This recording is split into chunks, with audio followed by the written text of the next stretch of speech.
Lesson 4.3, Dividing Polynomials.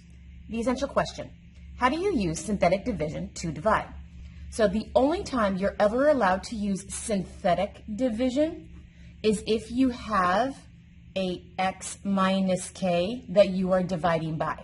If you have more than a x minus k that you're dividing by, you cannot use synthetic division. You have to use long division, which you will learn later.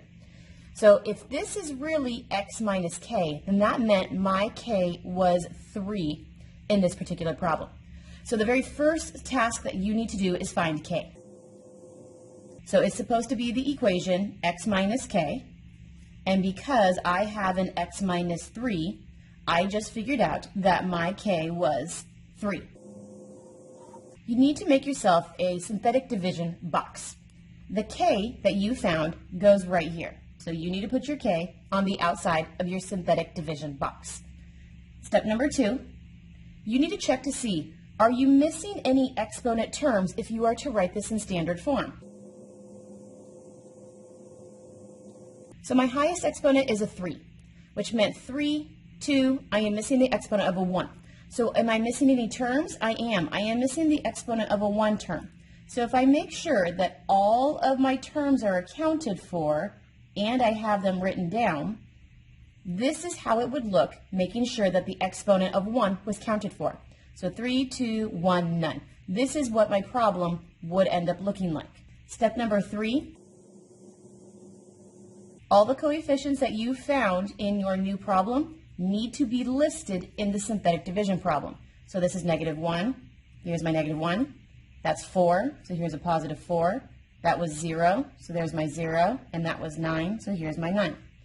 So the k comes on the outside. The coefficients for the problem that is being divided goes in the inside. Step number 4, you are going to carry down the first number. So this first number right here gets carried down. The numbers that are down here, you are going to multiply by this 3. So 3 times the -1 gave me a -3. That number is going to go right here. So where did this come from? It's because I did this 3 and I multiplied it by that -1. 3 times -1 gave me the -3. Now I'm supposed to do a vertical add to find out my new problem. So 4 plus -3 is a positive 1. 3 times this 1 is going to give me the number that comes here. So 3 times this 1, so 3 times my 1 gave me a 3. Now I'm supposed to do a vertical add. 0 plus 3 is 3.